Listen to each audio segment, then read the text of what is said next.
Bismillahirrahmanirrahim. Assalamualaikum warahmatullahi wabarakatuh. Alhamdulillahirabbil alamin. Wa bihi nasta'inu ala umuri dunya waddin.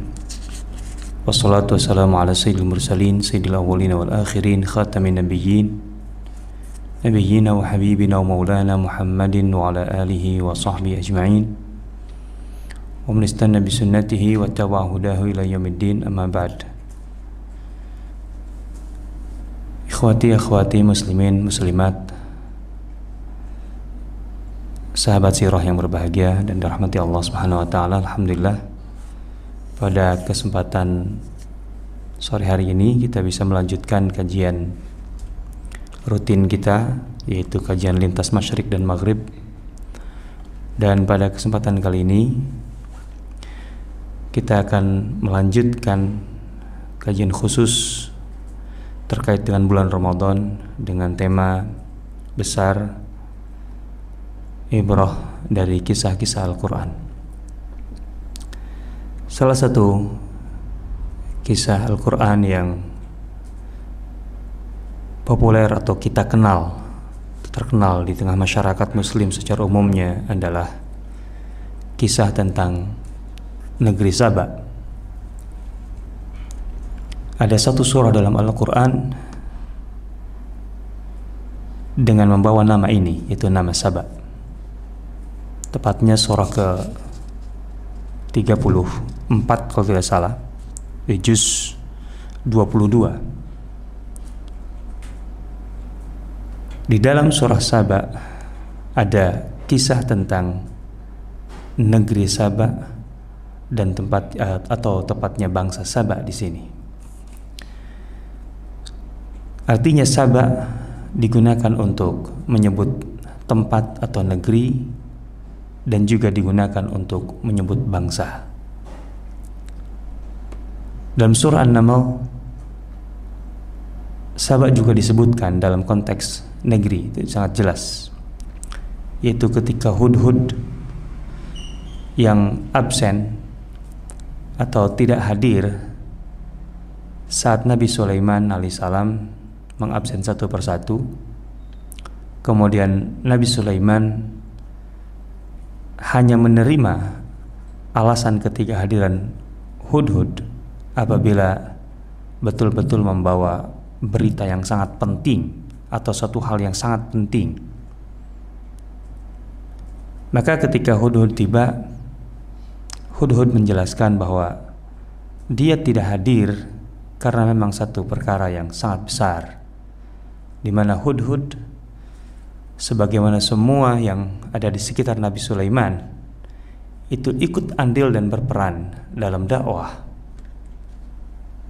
Nabi Sulaiman diberi kekuasaan oleh Allah Subhanahu wa taala yang sangat luar biasa.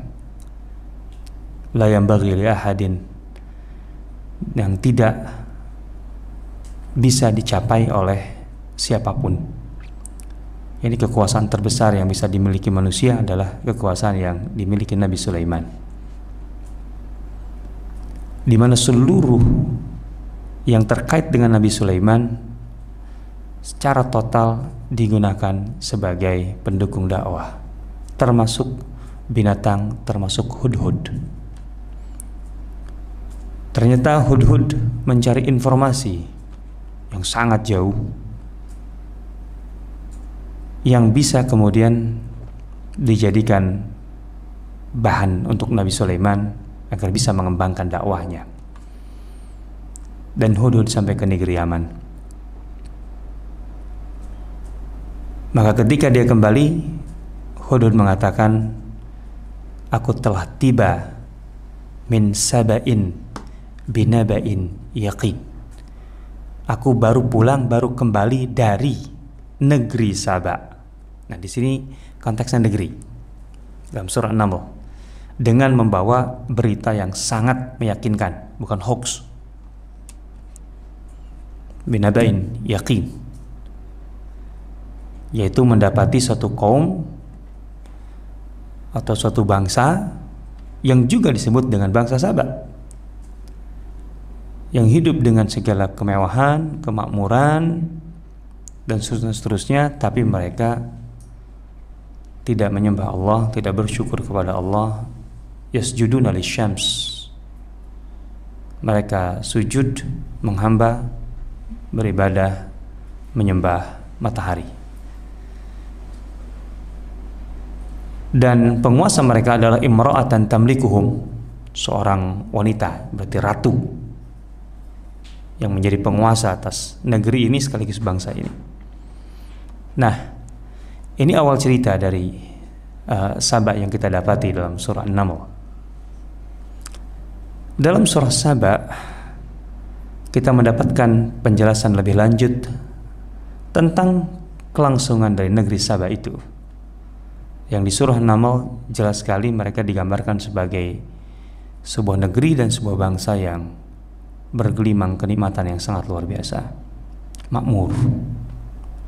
Tapi kemudian mereka kufur kepada Allah Subhanahu wa taala dan kufur nikmat sekaligus. Maka kemudian atas dakwah Nabi Sulaiman, Ratu Balqis beriman, dan kemudian Saba menjadi beriman.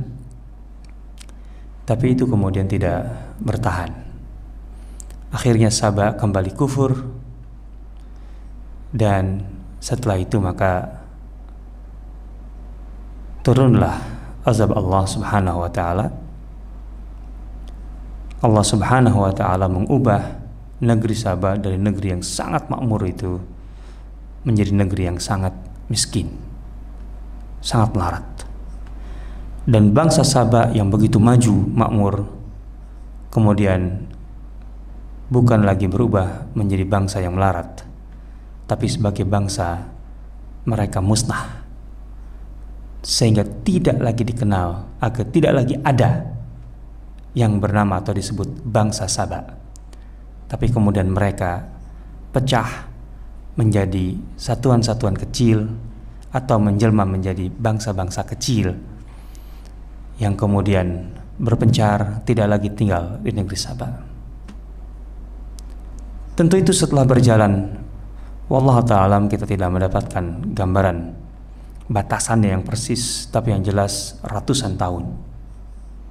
Bahkan kalau kita berpatokan pada sumber dari kemakmuran mereka, yaitu bendungan yang ada di Ma'rib antara Hadramaut dengan San'a, menunjukkan bahwa bendungan Ma'rib yang menjadi sumber kemakmuran dan kekayaan negeri Saba itu disebutkan bertahan sekitar 2000 tahun. Tapi apakah selama itu juga bangsa Saba? Wallahu ta'ala, kemungkinan iya, kemungkinan tidak. Tapi yang jelas, yang penting di sini adalah terkait dengan masalah akhir atau bagian akhir dari bangsa Saba, bangsa yang sangat-sangat makmur dan negeri yang sangat makmur, kemudian berubah menjadi negeri yang miskin dan bangsanya hilang identitasnya sebagai sebuah bangsa, walaupun orang-orangnya tidak hilang, keturunannya ada, tapi mereka menjadi bangsa baru yang kemudian tidak lagi menggunakan identitas bangsa Saba. Kisah tentang negeri Saba dan bangsa Saba disebutkan dalam surah Saba di ayat 15, mulai ayat 15. Laqad kana li saba'in fi maskanihim ayah, jannatani 'an yamini wa shimal, kulu min rizqi rabbikum washkuru lah, baldatun tayyibatun wa rabbun ghafur. Dimulai dari ayat 15 dalam surah Saba. Ayat ini terkait dengan beberapa ayat atau secara umum ayat-ayat sebelumnya pada surah Saba. Kisah Saba ini diangkat sebagai perumpamaan tentang kondisi suatu negeri dan masyarakat yang menjadi kebalikan dari perumpamaan sebelumnya.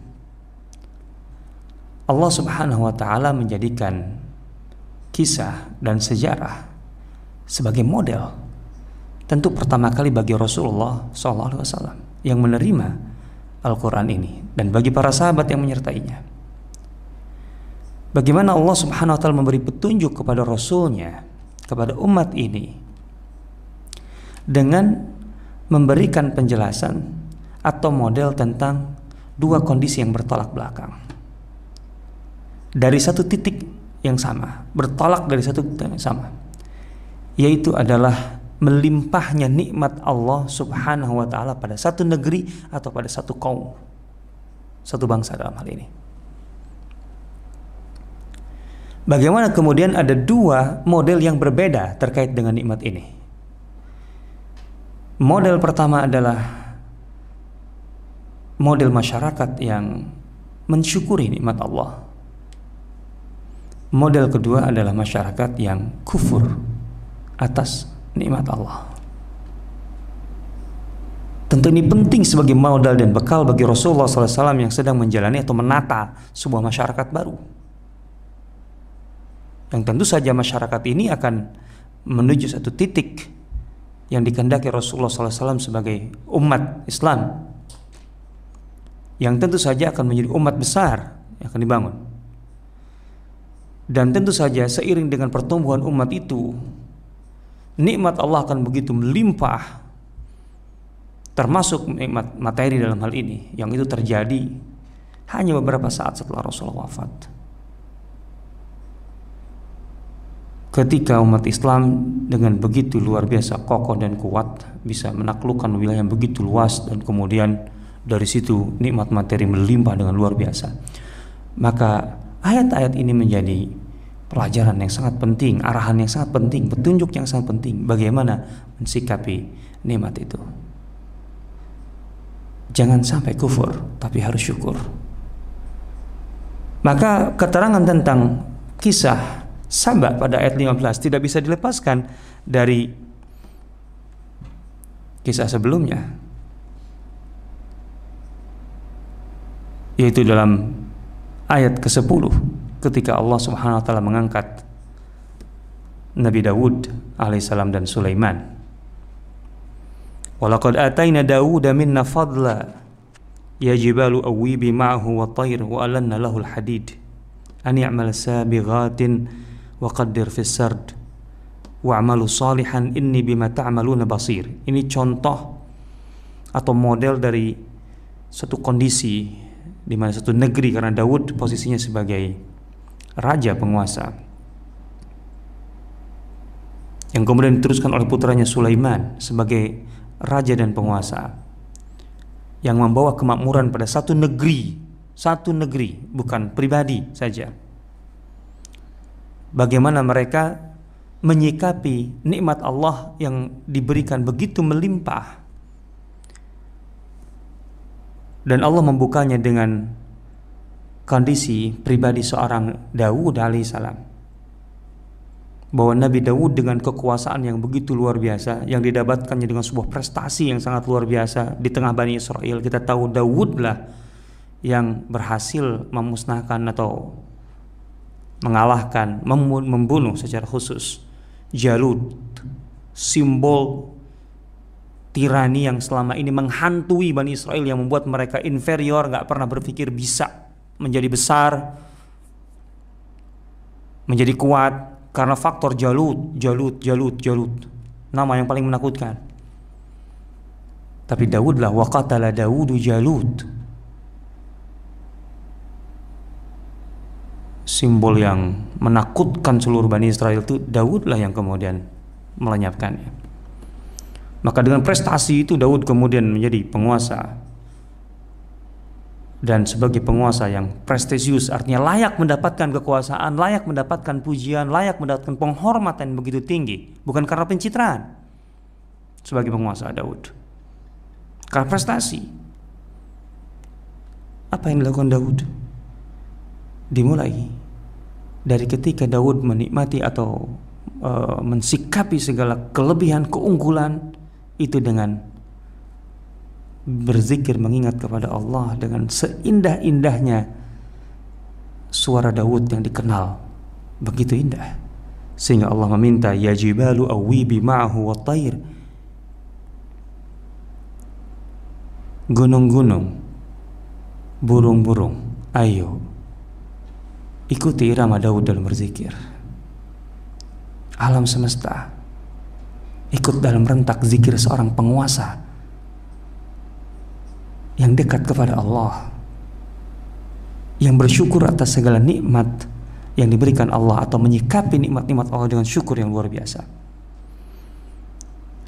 Ani'mal sabighatin wa qaddir fis sard, itu terkait dengan keahlian Daud sebagai orang yang begitu berkuasa, tapi untuk hidupnya sebagai penguasa dia mengandalkan dari hasil kreativitas tangannya, membuat barang-barang peralatan dari besi.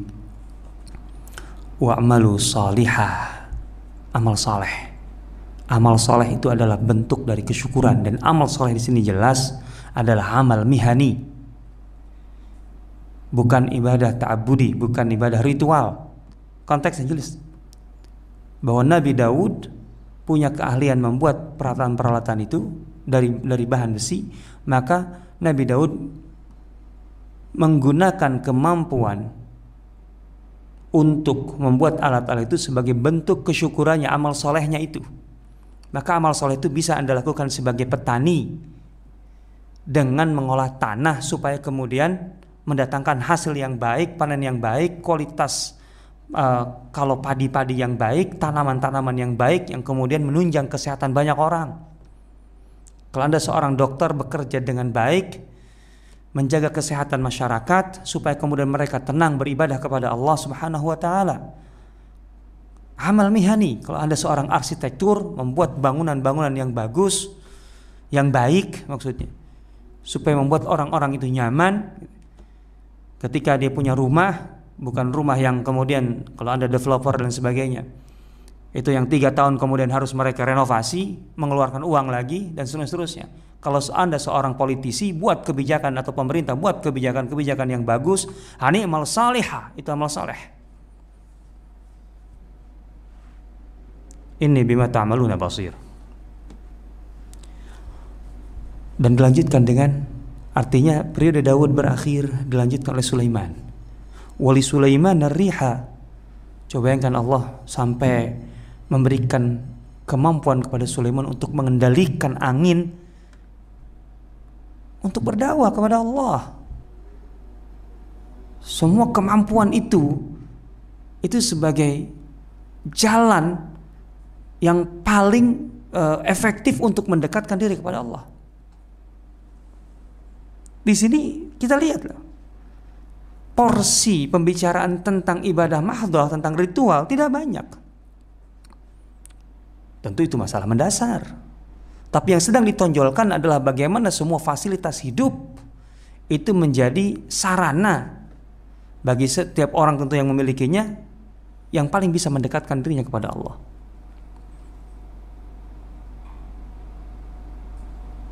Kalau Anda seorang ahli keuangan, coba buat strategi keuangan yang kemudian dengan ilmu Anda itu Anda kemudian bisa mendekatkan diri kepada Allah.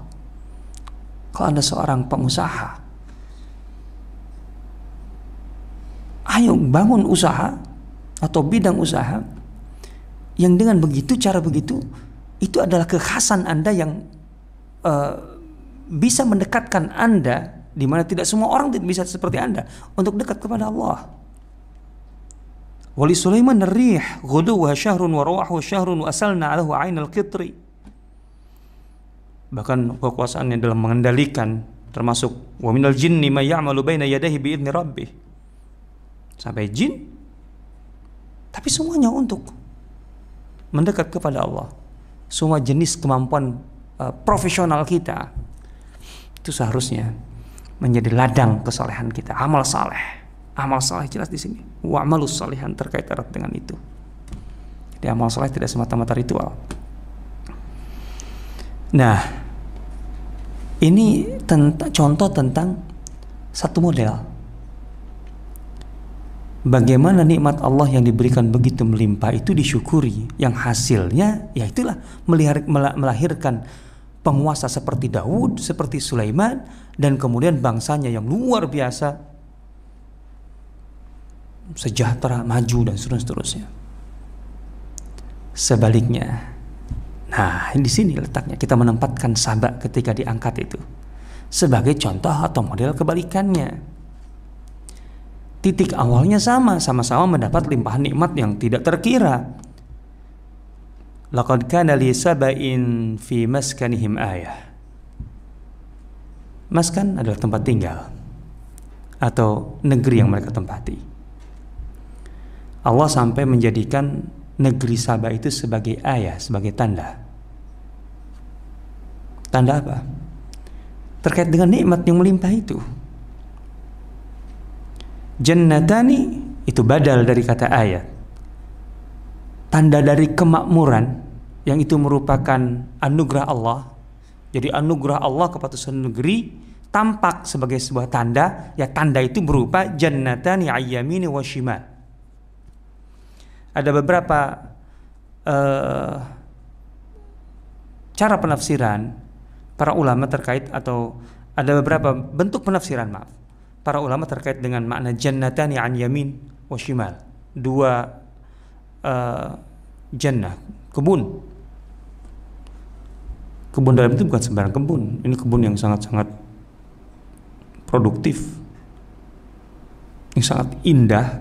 Makanya sampai disebut jannah, karena bukan sekedar ada tumbuh pohon-pohon, tapi itu betul-betul kebun-kebun yang produktif. Kalau bahasa kita, ya kalau berkebun tuh mungkin ya dia agribisnis, sudah sampai pada tahap itu gitu. Artinya sampai memakmurkan gitu. Sampai memakmurkan hasil dari kebun-kebun itu. Dan indah gitu. Ya kan belum tentu kebun indah kan. Kita main di kebun belum tentu indah. Tapi kalau ini indah, sudah indah, memakmurkan, asik gitu ya. Jadi pemandangan dapat, kemudian kenyamanan hidup juga dapat. Jannatani ayyamin wa shimal. Ada beberapa bentuk penafsiran. Sebagian dalam keterangannya dalam surah tafsir At-Tahrir, Ibnu Ashur mengatakan bahwa rumah-rumah penduduk Saba itu satu sama lain yang berjarak. Satu sama lain yang berjarak. Nah, di antara rumah dengan satu rumah lain, kanan kirinya itu adalah kebun-kebun yang indah dan sangat subur itu. Itu maksudnya. Penafsiran lain, maksudnya bukan begitu. Tapi di sepanjang jalan, di pemukiman atau ya di negeri Saba itu, kanan kirinya itu kebun-kebun. Penafsiran lain, bahwa negeri Saba, dalam hal ini ibu kotanya Ma'rib saat itu, kota ini di kanan kirinya gitu ya. Artinya kalau kita masuk kota itu terus kemudian kita mau keluar, maka dikelilingi kanan kirinya itu dikelilingi oleh kebun-kebun yang luar biasa. Semua ini bisa menjadi bagian dari penafsiran terhadap maksudnya jannatan ya yamin wa shimal. Tapi yang pasti secara esensi bahwa ketika jannatan an yamin wa shimal, tentu sumber ekonomi pada masa itu masih pertanian dan perkebunan. Kayaknya belum ada industri, belum ada pertambangan dan seterusnya. Nah, maka ini bukan sembarang atau bukan sekedar kemakmuran tanah yang biasa atau keburan tanah yang biasa, hasil yang bisa, karena Allah menyebutnya sebagai ayat, sebagai tanda gitu. Dan tentu saja bahwa kemakmuran negeri Saba sudah disebutkan sebelumnya. Bagaimana Balqis ketika menghadap Nabi Sulaiman atau sebelumnya mengirimkan hadiah-hadiah yang luar biasa, menunjukkan bahwa negeri-negeri yang sangat kaya dan negerinya sudah tertata begitu luar biasa rapi, tentram, nyaman, sehingga Balqis merasa waktu itu nggak perulah kita hadapi Sulaiman dengan kekerasan, perang, karena akan merusak semua yang sudah kita tata gitu. Kalaupun menang aja kita tetap akan rusak. Dan capek lagi datang ngapain juga. Udahlah kita kasih aja hadiah kan gitu. Upeti. Nah, begitu makmur. Sampai-sampai memang ada yang ada yang mengatakan berlebihan lah, bahwa kalau orang berjalan di jalan-jalan di Saba itu membawa wadah gitu atau apa gitu, Dia jalan aja nyampe rumah itu udah penuh dengan, tapi mungkin itu berlebihan. Tapi intinya sangat-sangat makmur.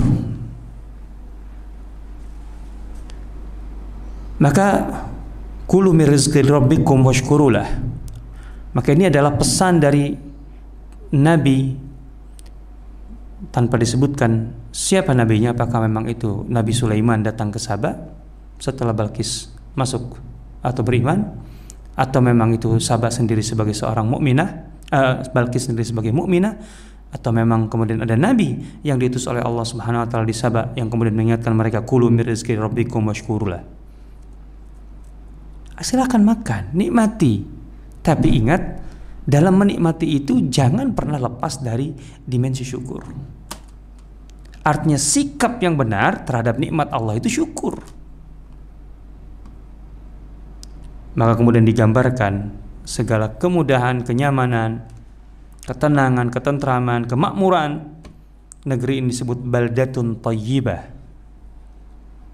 Baldatun thayyibatun wa rabbun ghafur. Thayyibah itu kalau pemaknaannya secara makna dasarnya, kalau terkait dengan tanah, itu artinya tanahnya itu mudah ditanami, cocok dengan masyarakatnya, artinya yang menanaminya, sehingga kemudian hasilnya melimpah. Thayyibah gitu. Dan dalam kata thayyib itu ada kata tib.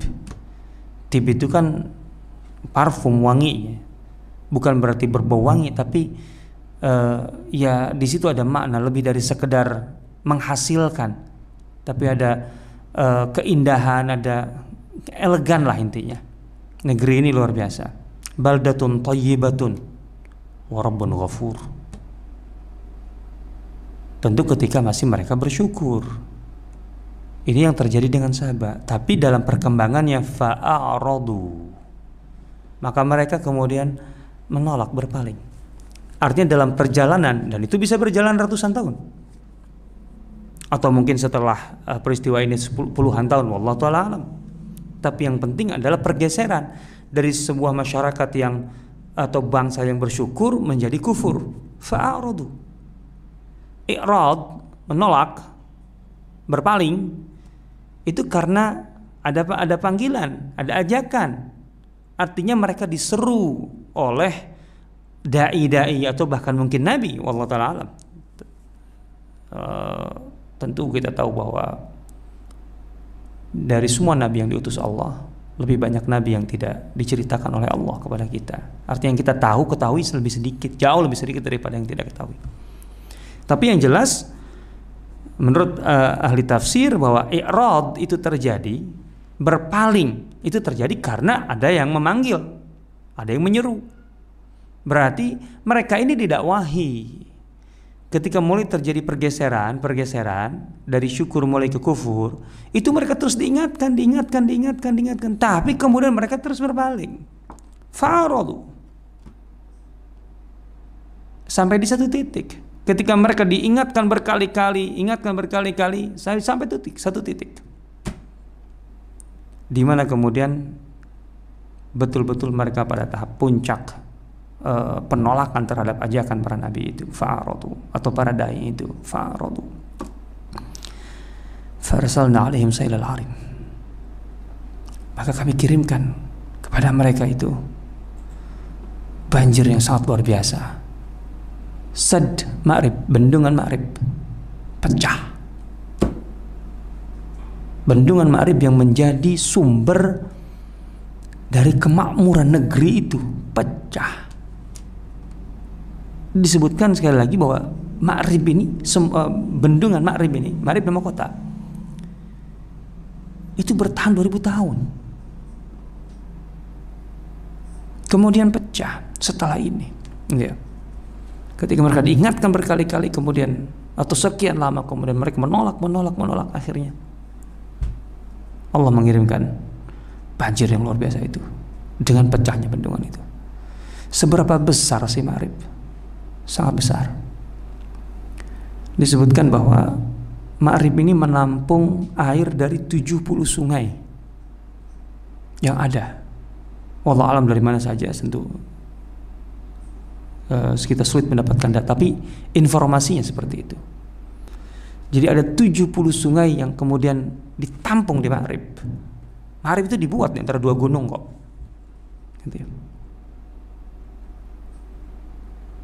Sehingga itu membuat mereka bisa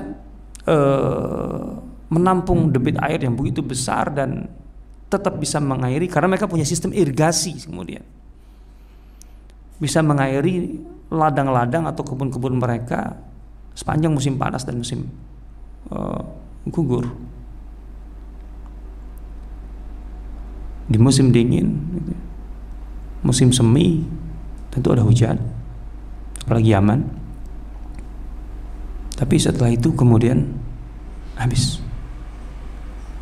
Artinya ini kan singkatnya kufur nikmat. Singkatnya kufur nikmat. Bagaimana proses kufur nikmat itu? Apakah semata-mata mereka tidak menyembah Allah? Tentu enggak. Artinya bahwa kemudian mereka pun juga disebutkan ada semacam ikhtilal, ada semacam kecerobohan dalam sistem irigasi, tidak lagi sebaik sebelumnya dan seterusnya. Cuman memang ini berproses tidak setahun 2 tahun, gitu loh. Perubahan ini terjadi lama sebuah masyarakat. Jadi jangan berpikir kok kalau kita sekarang, faktanya banyak negeri-negeri yang kufur, yang ingkar kepada Allah itu tetap makmur. Tetap makmur itu memang kita ukur dalam ukuran berapa tahun? 10, 20, 100, 200.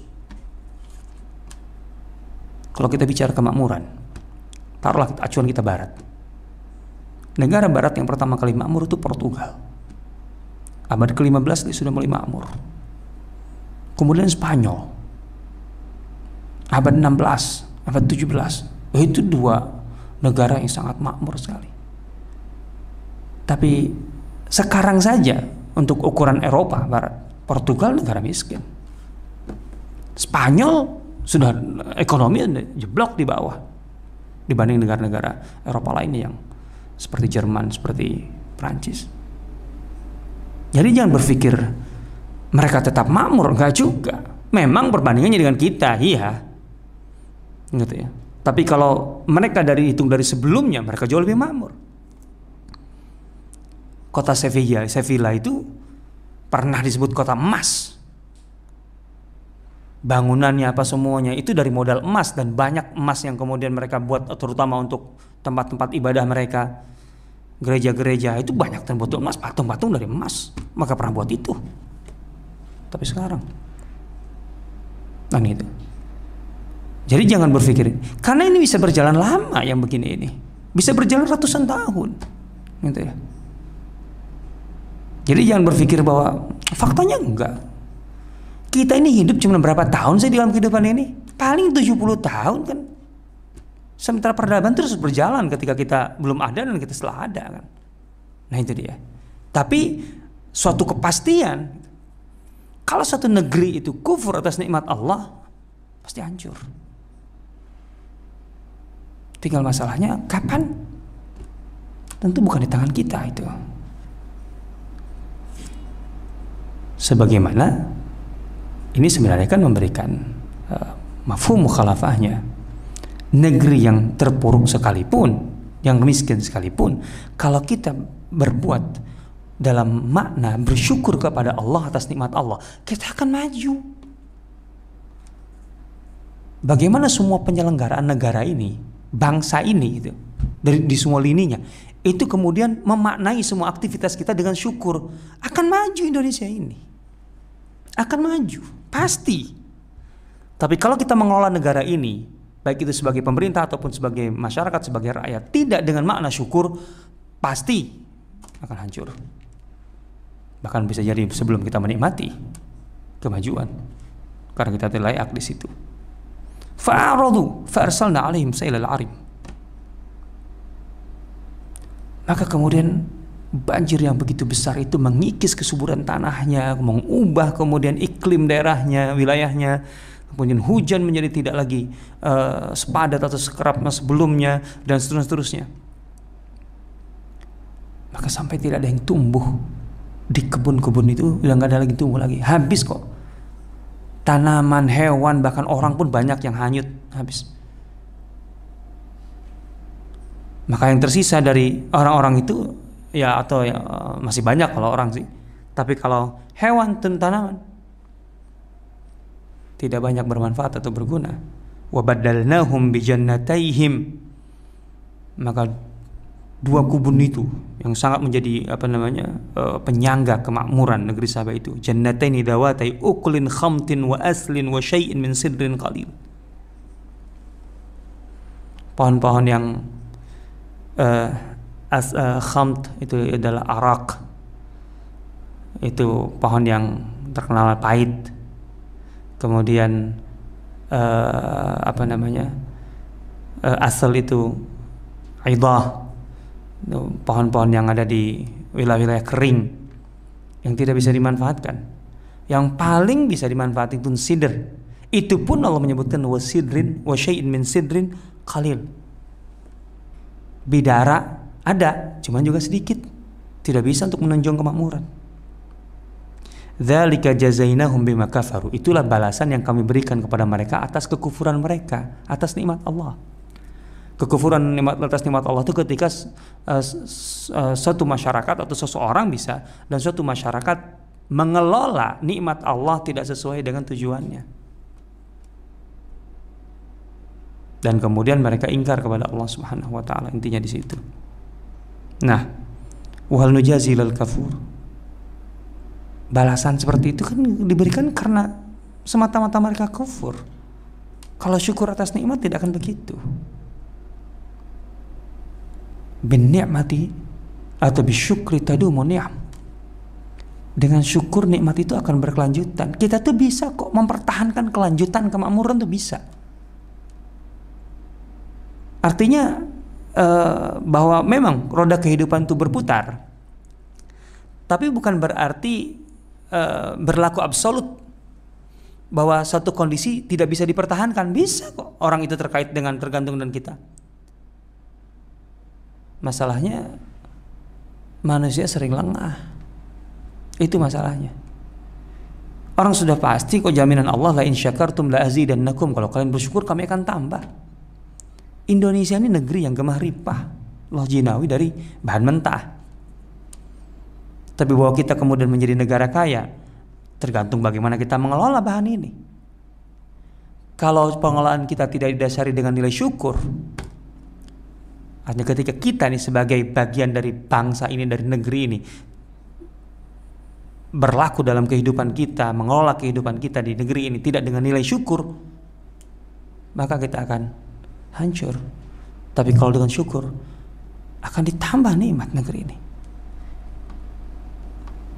Jadi sederhananya kenapa kemudian negeri ini jadi begini, atau masyarakat, keadaan negeri ini, maksudnya masyarakat begini, karena nilai syukur tidak menjadi landasan kita dalam mengelola negeri ini di semua levelnya. Dan kalau ada enggak yang di level ini bersyukur, tentu di situ hukum perimbangan. Penting hukum perimbangan. Bahwa ada yang bersyukur tapi yang lainnya kufur, dan yang kufur lebih besar, lebih berkuasa. Ini dia. Karena alasan ini, وَجَعَلْنَا بَيْنَهُمْ وَبَيْنَ الْقُرَى الَّتِي بَارَكْنَا فِيهَا قُرًى ظَاهِرَةً وَقَدَّرْنَا فِيهَا السَّيْرَ. Ini nikmat lain yang diberikan oleh Allah selain melimpahnya hasil bumi dan sebagainya. Itu adalah kenyamanan. Tentu hasil bumi itu menjadi modal mereka untuk kemudian meraih keuntungan yang jauh lebih besar, yaitu dengan perdagangan. Maka disebutkan bahwa perdagangan orang-orang Sabah waktu itu sudah sampai mencapai Syam. Dan Syam, negeri yang sangat luar biasa penting dalam dunia perdagangan, karena itu adalah lintas negara, bahkan lintas benua. Sehingga orang dari mana-mana datang, atau orang dari situ akan membawa barang kemana-mana. Sehingga kalau satu negeri bisa mencapai pasar Syam, gitu ya, itu akan sangat luar biasa perekonomiannya. Dan Sabah dengan modal hasil bumi mereka yang melimpah, mereka mencapai Syam. Wal qura allati barakna fiha, itu Syam dalam penafsiran. Nah, Dan untuk mencapai Syam dengan jarak lebih dari 2000 kilometer itu dari Sabah, mereka itu dipermudah dengan kemakmuran yang mereka miliki dan manajemen perjalanan, di mana disebutkan bahwa orang-orang Sabah itu membangun tempat-tempat peristirahatan, di beberapa tempat yang kemudian di situ ada pemukiman-pemukiman kecil, sehingga di setiap tempat itu mereka bisa beristirahat dengan nyaman untuk sampai ke Syam yang jaraknya ribuan kilometer. Atau memang di sepanjang itu karena menjadi jalur perdagangan yang katakanlah penting, gitu, maka mereka tentu menuju Syam melalui Tihamah, Hijaz, gitu ya. Itu dari San'a, mereka menembus bagian barat Jazirah Arab, gitu, sampai kemudian ke Syam, baik itu langsung ke Palestina atau mereka berbelok untuk masuk ke Busra, kemudian ke Damaskus dan lain sebagainya. Di sepanjang itu ada Qura Dhahirah, sampai digambarkan Qura Dhahirah.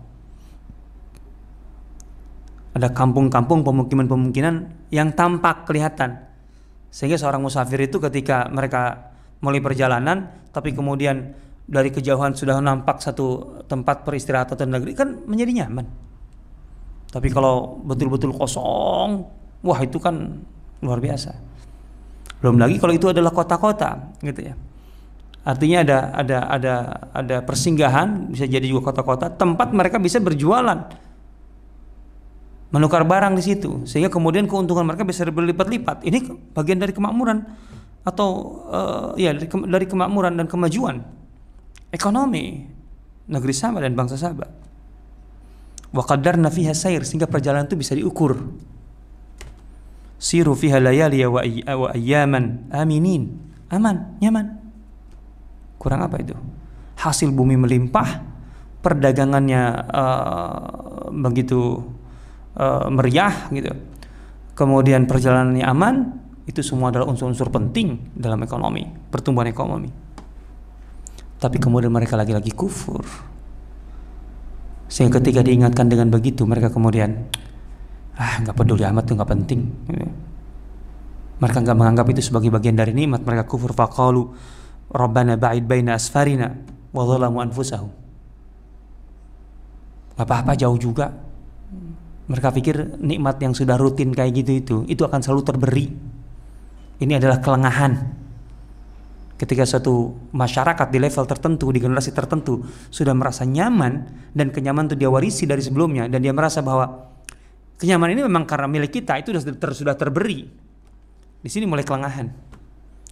Dan ketika dengan gaya hidupnya yang kemudian mereka menyimpang itu diingatkan oleh dai-dai dan sebagainya, mereka menolak, bahkan nggak apa-apa, jauh juga. Wa dhalamu anfusahum. Maka apa yang terjadi? Negeri ini dan bangsa ini habis. Faja'alnahum ahadits. Maka negeri Sabah yang begitu makmur dan bangsa Sabah yang ekonominya begitu maju, dengan pasar-pasar yang mereka capai itu sampai ke Syam, dan kemudian perjalanan begitu aman dan nyaman, menguntungkan, itu tinggal cerita ahadits, tinggal cerita bahwa pernah kakek kita begini, buyut kita begini. Ahadits. Artinya mereka tidak lagi menjadi sebuah fakta atau kenyataan. Sabah sudah tidak ada lagi yang seperti itu. Bukan berarti kemudian bangsa Sabah itu musnah dalam arti orang-orangnya habis sama sekali, mati semua. Enggak. Mereka beranak pinak. Tapi wa mazzaqnahum kulla mumazzaq. Mereka tidak lagi menjadi satu bangsa Sabah. Kami cabik-cabik, kami robek-robek. Mazzaqnahum kulla mumazzaq.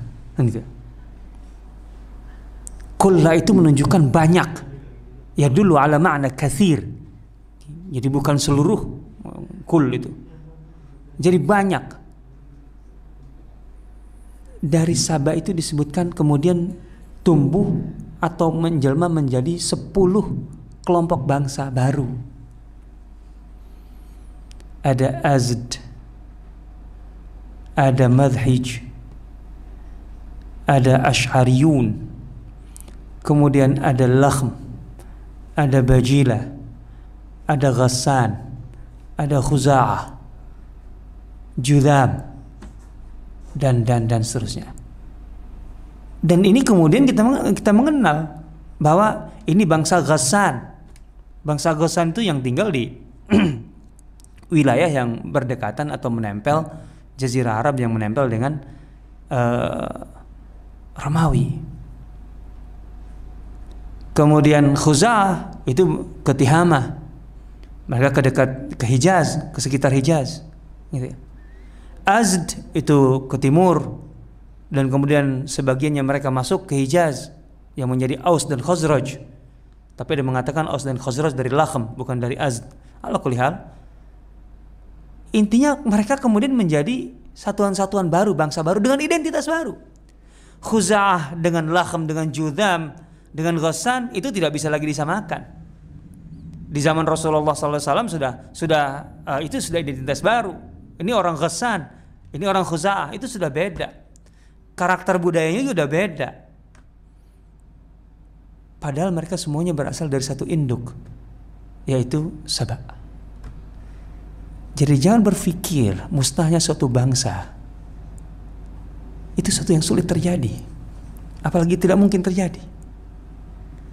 Satu bangsa yang menaungi banyak kelompok masyarakat itu bisa hilang karena identitasnya yang hilang, karena banyak faktor ekonomi, faktor budaya, faktor dan seterusnya, sehingga mereka kemudian menjadi pecahan-pecahan kecil, serpihan-serpihan kecil yang kemudian membentuk identitasnya masing-masing dan satu sama lain kemudian tidak akur dan seterusnya. Jangan pernah berpikir bahwa bangsa Indonesia itu akan abadi. Artinya ini adalah sebuah rekayasa sosial, bisa terjadi bahwa bangsa Indonesia itu bisa hancur kalau kitanya kemudian tidak merawat sebagai sebuah bangsa. Merawatnya gimana? Jangan bersyukur. Allah memberikan fasilitas luar biasa negeri ini. Ketika Anda menjadi seorang pengusaha di Indonesia, bangun usaha Anda dengan nilai syukur. Ketika Anda seorang manajer, manajemen dengan syukur. Ketika Anda seorang guru, pendidikan dengan syukur, dengan landasan syukur itu. Ketika Anda seorang politisi, bermain politiklah dengan landasan syukur. Ketika Anda seorang pemerintah, pejabat, buat kebijakan dengan landasan syukur. Dengan begitu, bangsa ini akan terjaga. Ini satu-satunya cara untuk mempertahankan, kita sebutnya NKRI atau apalah terserah. Tapi kalau tidak, wa mazzaqnahum kulla mumazzaq wa faja'alnahum ahadits. Kan gak enak kalau cucu kita bicara nanti, oh dulu ada bangsa yang bernama Indonesia. Ini dia. Ini harus kita pahami bahwa itu sunnatullah yang terjadi. Dan Allah memberikan perumpamaan yang sangat jelas antara dua model dengan setitik tolak yang sama, yaitu melimpahnya nikmat dari Allah. Yang satu disikapi dengan syukur, yang satu disikapi dengan kufur. Wallahu ta'ala alam.